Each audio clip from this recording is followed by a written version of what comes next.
It has been a pretty heavy couple of years, as you well know, and it feels like the hits just keep on coming. Well, since this is a show rooted in positivity, we wanted to get some insight on how to find some hope in what sometimes seems like hopeless times. Minneapolis-based life coach Jasna Burza gives us that hope in today's Sunday Check-In. Jasna, good morning. Welcome back. Good morning and thank you. So glad you're with us today. You know, we keep talking about these big issues that are affecting all of us. And there's a pandemic, there's war, and it just feels sometimes like there's hopelessness in the world. You know, we see social injustice. There's so much going on. How do we tackle the feeling of hopelessness? Number one is just by acknowledging that there is nothing wrong with us. It is, unfortunately, an emotion and sensations that collectively we share right now.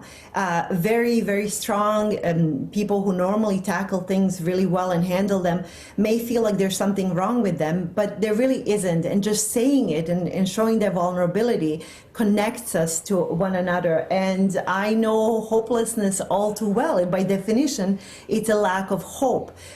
So I think that just first and foremost is acknowledging that. And secondly, it's really managing self-talk and our own thoughts. You know, I know that I lived throughout the war, and I felt there were moments where I felt so incredibly hopeless, where there was absolutely zero future on the horizon. And a thought would come into my brain, maybe things will be different one day.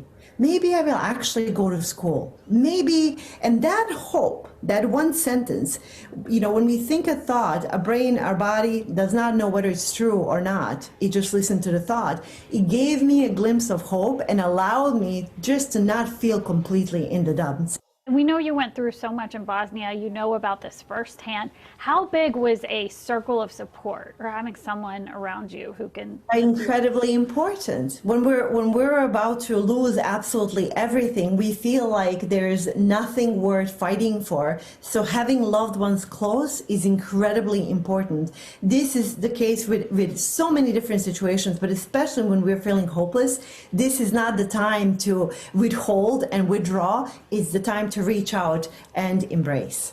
Okay, and then perspective here. How do we keep perspective?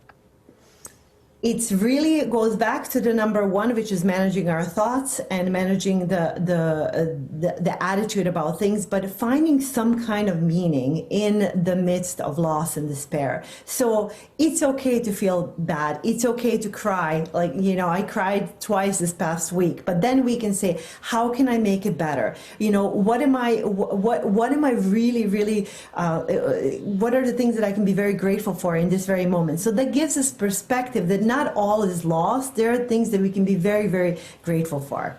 Okay, so keeping that gratitude in there.